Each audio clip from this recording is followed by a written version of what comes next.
Welcome to the Radical Lifestyle Podcast, brought to you by Generation to Generation, where you will be inspired by the past, equipped for the present, and prepared for the future as we engage in conversations with people from around the world. Hello everyone, this is Andrew and Daphne from Generation to Generation, and we've travelled for about 30 years to all kinds of countries, found ourselves in all kinds of different situations. We've got a lot of stories, and so we thought we would over a number of episodes talk about things that had happened to us, what are principles that we could take out of those things so that we can all learn from it and maybe help all of us as we face situations ourselves going forward. We found ourselves in situations where we've been stormed by police in countries. The two of us were almost killed a few years ago by bandits with machetes. We've had to sleep under armed guard. But today, we thought we would talk about a situation that you found yourself in, you being my mum, my co-host. She went on a trip. For some reason, me and my younger sister, we didn't go on that trip. This was, probably a good 17, 18 years ago, maybe. I imagine. It was quite a while ago anyway. And you went to South Korea. Try Hong Kong. Hong Kong. You went to Hong Kong. Not that it makes much difference. Doesn't make much difference. No, there it was. But yeah, so you went to Hong Kong, right. And it was on your way back. Yeah, but let's backtrack a bit before that. I hated flying. Oh, well, this is true, yes. Yes, yeah. This is without this backdrop. This is some key information, although this is horrendous whichever way you go, but this certainly adds to the situation. Yeah. So, so I had always been absolutely petrified of flying. Not just, I don't like it, but almost phobic about it. I don't know, you were almost phobic. I think you were phobic about it. I was phobic about it. And people used to say to me, oh, I couldn't do what you do, I don't like flying. And I'd think, well, fine, you just tell Jesus you don't like flying so you can't do what he asks you to. And I sometimes think he asks us to do things and then we give him all the reasons we think he's forgotten. So like, excuse me, did you forget that I'm phobic about flying and I'm terrified of it when you ask me? Because the answer is no. Oh yeah, thanks for reminding me, let me find someone else to use. Yeah, and he doesn't usually say that. So I continued to do it, and I can remember I used to think to myself, well, maybe I can swim back, or I can get on a boat back. And row yourself back. Yes, I would plan my next trip wondering if I could avoid a flight, or when I was in the country, I'd think, how can I avoid the flight coming back? So it kind of consumed me because we fly so much, constantly flying, that it was part of my daily life to live in this terror of flying. So that's kind of the backdrop to the story. Yeah, some of the backdrop.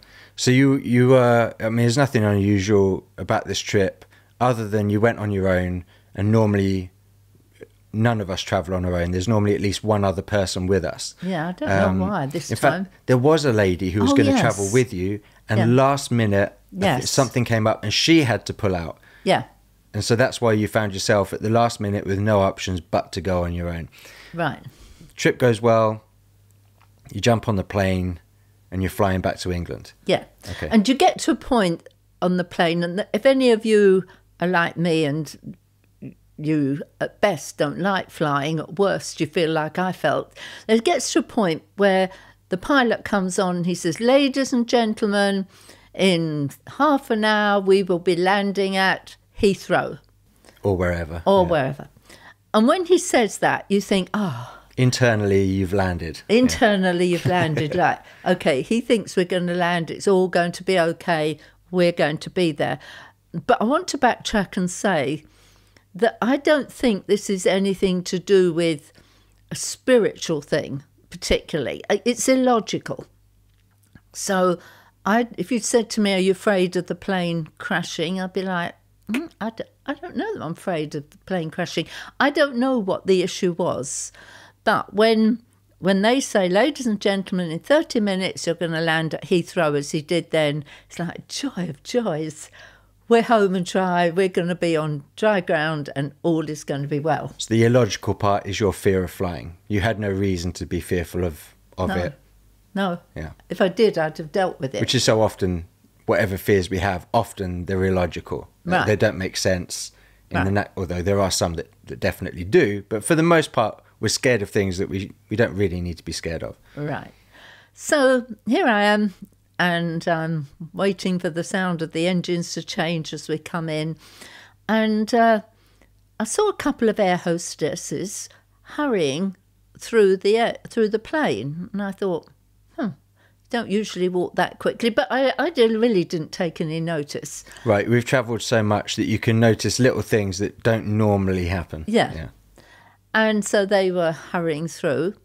And then I heard over the speaker the captain say, could I have the chief hostess, whatever you call her, in the cockpit, please? And I thought, that's a bit different. But hey, we're nearly home and another 5 minutes have passed. Again, I didn't take too much notice. Then he says, could I have all the stewards in the cockpit, please? And then I'm thinking, wait. Yeah, we've never heard that before. Never heard that one before. He obviously wants more than a cup of tea or whatever it was he wanted the chief steward for. So the plane goes strangely quiet. And then all the hostesses, they walk back through the plane and they have big grins on their faces. I mean, they're walking with this, skipping their step, and they're smiling from ear to ear as they look around. And I'm thinking, no, that smile is quite unusual too. I am not believing your smile. So then we're sitting waiting, and then the pilot comes on again. And he said, ladies and gentlemen, I'm really sorry to tell you, but this plane has been targeted by terrorists. This makes sense of everything except that big smile on your face. And so everybody went very, very quiet at that point. And he said, everybody must put everything away that they have. And they started to put the kind of orange vest things lanyards on people if they had problem getting off the plane quickly. And they said put everything away, and it would be a prisonable offence if you touched anything that you'd got. So if I put bags under, to put bags under the seats in front and then not touch it again. So we did that, but I quietly, when I put my bag away, also pulled my phone out and put it in my pocket. So I wasn't touching my bag, but I'd got it in my pocket at that moment. So there we are on the plane. And then he said, and ladies and gentlemen, we will be landing in 15 minutes at Stansted Airport. Not Heathrow, Stansted Airport. So now we have changed completely what airport we're flying into. And we didn't know this at the time. No. But that's quite some key information, is that Stansted is the designated terrorist airport, basically. So if there's an airplane targeted by terrorists, then they all go to Stansted, because you don't have to fly over the main city of London. It's more on the outskirts. Yeah. So now I have the situation that I'm sitting there and I'm thinking, what do I do? So I thought, there must be some scripture I can say. But you'd be amazed. In that moment, every piece of scripture leaves your head.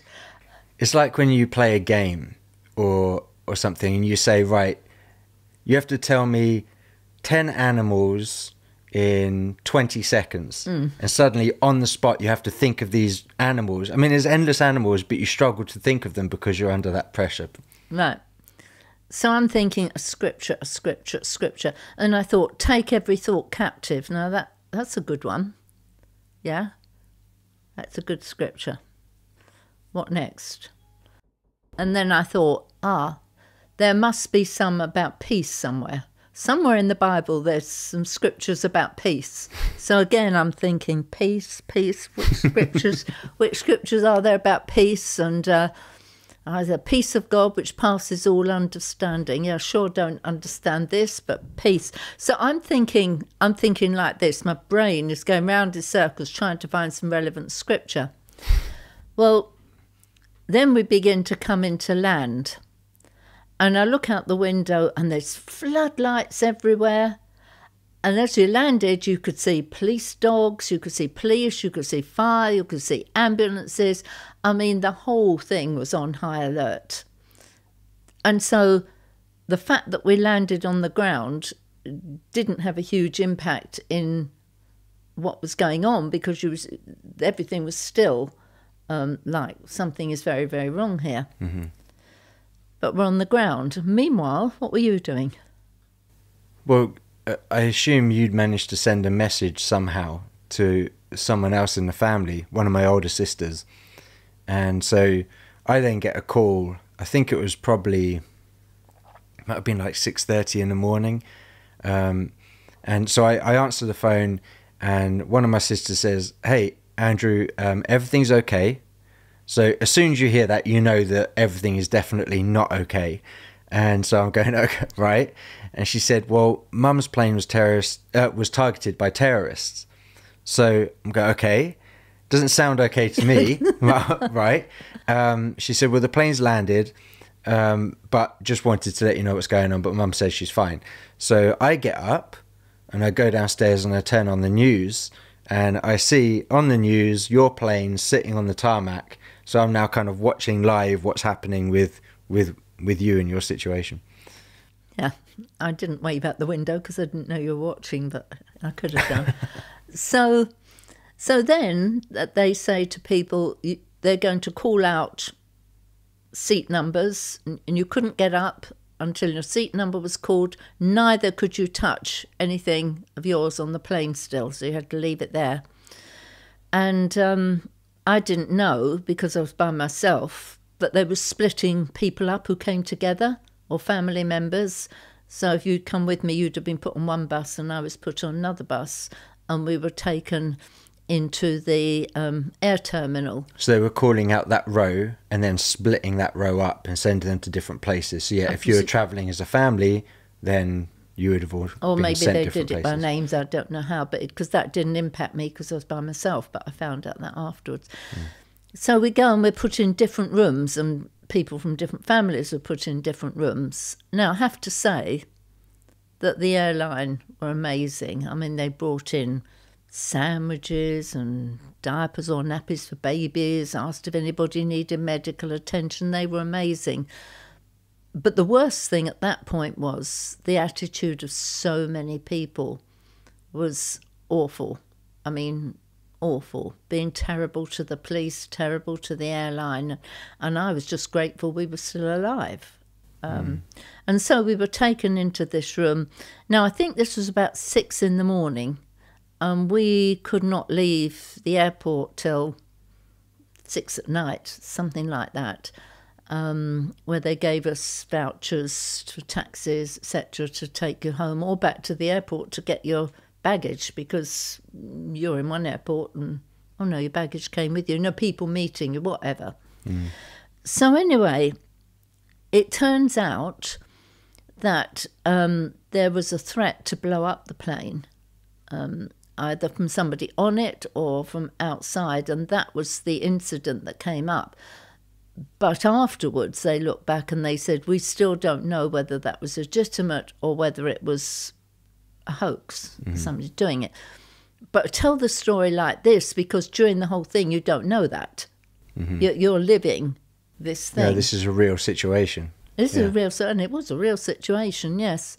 Now, here is the bit that really matters in the whole thing.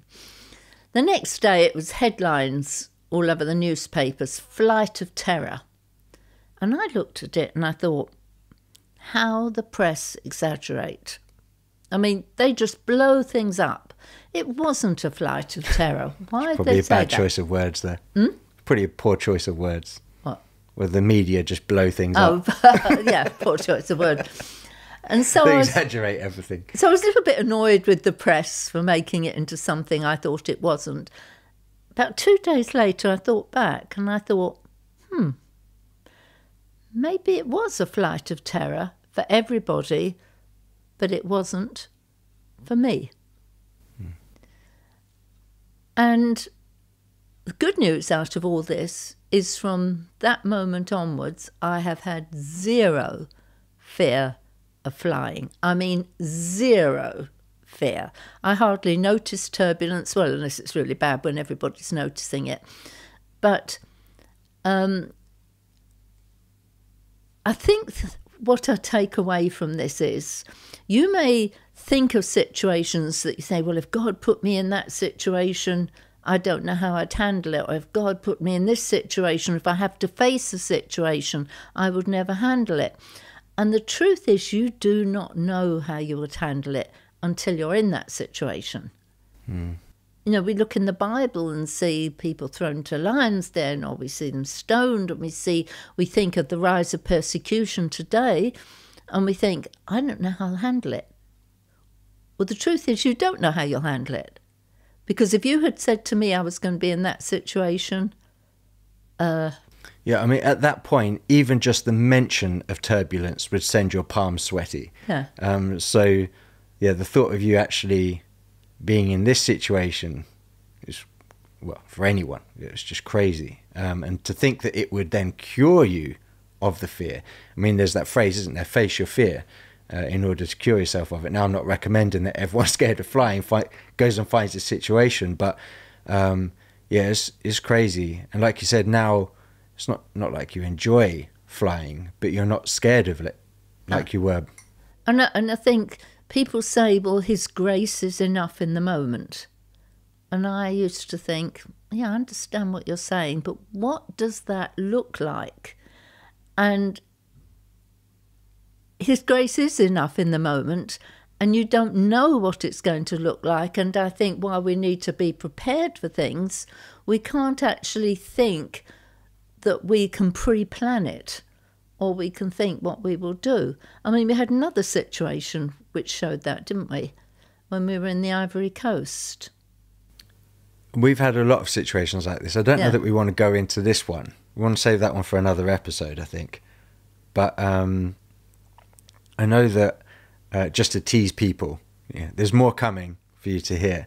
But I know that with this situation, I have been traveling and I've learnt my lesson. I don't do this now, but I've been in lines queuing up to get on the plane, and there's been a lady. I remember one in particular, me and my younger sister were traveling. There was a lady in front of us, visibly scared of getting on that plane. And so, we would get talking to her, check that she was okay. And she was like, yeah, I'm scared of flying. And at the time, I would, in order to connect with that person, be like, oh, yeah, my mum was scared of flying as well. Oh, is she not anymore? And I would say, no, she's not scared anymore. Of course, the natural response to me saying that is them to then say, oh, but how did she get cured from her fear of flying? And at that point, I suddenly realized that, you know what, this is probably a bad story to tell in order to help this person recover from their fear. And so yeah, from that point on, I don't go down that route anymore. Telling them that you're in a terrorist target, but some suicide bomber cured you of your fear of flying is probably not very helpful in trying to help cure them of theirs. True, very true. But yeah, very often we are frozen by our fears, and your fear of flying didn't stop you from doing what God told you to do, which is involve traveling all over the world. And you won't know if God's grace is sufficient in the moment unless you put yourselves in those moments, right? So, are you going to let your fear of a situation stop you from ultimately stepping out and believing that God would be enough for you in those moments? And you could take it in other directions too. Sometimes people say, oh, well, I can't do that. I've got a mortgage, or I've got children, or I've got a family, or I've got, all these different reasons why they could not do something for Jesus. And the list is endless. My children's education, or, I don't know, like I say, an endless list. But again, it goes back to what I said at the beginning. If God asks us to do something, he knows all this. He's already taken that into account.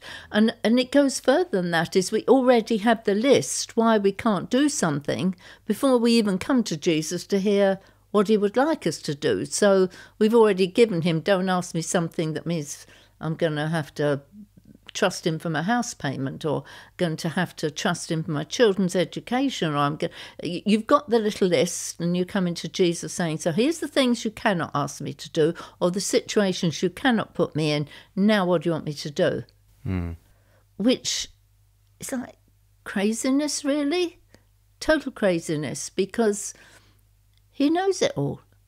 And I think we cannot come to him empty-handed unless we put all those things on one side and say, well, here am I, send me, and you'll take care of the rest. Yeah. Yeah, we have to remember, if he's asking us to do something, then he also is going to provide the means for you to be able to do that, whatever that looks like, whether it's finances or ways to be able to cope with the fears and get over those things. Who are we to limit what God might want to do through us? And yes, and who are we to limit the price we're prepared to pay to do it? I mean, I don't know. I mean, how many years, 15 or more years, I travelled with this absolute terror. Well, was I going to say, nah, that's a price too high to pay to serve Jesus? Because when he came, what he faced on earth all the time, the rejection and the hatred and the not being understood, never mind Calvary and Gethsemane, even before that, what he faced. I mean, he didn't go, nah, can't do that. Price is too high. Price is too high. No, I'm not going to do it. And so I think all these limitations that we place on him and we place on ourselves often rob us of seeing God move, or rob us of the privilege of serving him. Because it is a privilege. It's not, serving him isn't something that's handed to us as an honour. It's a privilege. I mean, if we were asked to serve the Queen, what would we do? I mean, there would hardly... a terror of flying to meet the Queen would be nothing, because I was going to meet her, and it's a privilege to serve him. And I think particularly, in the days we're living in and what's coming, there's going to be a price to be paid. There's going to be a price to be paid, and there is a price to be paid, and I believe that price is going to be higher. So I think the challenge we have today is, are we going to go through the challenges we have to serve him? Are we going to let him help us overcome those challenges? Or are we going to retreat now, because we're surely going to retreat in the future if we do? Obviously, the way you're talking now is obviously a mindset you have now. But is this a mindset you had then? Like, what was it? Is it the things that you've already just mentioned that are the things that just kept you going, even though you kept having to face this fear at the time? No, I think it's almost a lifetime. I mean, if I go right back and think... What's almost a lifetime? The way you've thought about these things? The way I've thought about these things. For example, and I've quoted this to you, I can remember as a teenager, probably 14, 15, if there was a meeting on, and by meeting I mean church meeting or something like that, I would cycle in all weathers, an hour and a half sometimes by myself to go to that meeting. I would sit in it by myself, and I would cycle home again by myself. I think it's been an attitude I've had that this is what you do to serve Jesus. There's no, oh, well, I don't want to go by myself. I don't cycle, haven't got a car, haven't got this, I will get up and I will do it. I can remember, again, in teenage years where, you have homework and you have the pressure of homework and things like that, which is still around today. I never let the homework stop me getting to something Jesus wanted me to do. Never. And I would do whatever it took to get my homework and get it done. So I think it's something that probably I was raised with. It was something that I've always had that attitude. So it's good, but it can make me raise my eyebrows a bit when I look around. Oh, well, I've got to get up early, I've got to do this, I've got to do that. And I think, wait a minute, you're talking about the King of Kings here, and the price people will pay to go to a football match or do something they want to do. And it goes beyond that. It's what price we will pay for other people. Well, I don't feel like doing that, or I don't want to do that. What price will we pay to serve other people? And we could tell many stories about that. Now, having said that, I want to put a big disclaimer. We're not perfect. And we moan and groan like the best of us, the rest of you. And we fail like the rest of you. Well, probably some of you don't fail. So I don't want to hold us up like we've got it all together. But this is probably a life lesson. And something I think is really, really important today, that we face it and say, what price are we going to pay to have a yes in our hearts? Yeah, and there've been times where we haven't done what we were meant to do, but in that was a lesson which then prepared us for things which were going to come in the future. And it's all a learning curve. We're all on a journey. We just quite enjoy some of the risks that we come up against. Not this one. This was not something you necessarily thought, you know what, I enjoyed that challenge.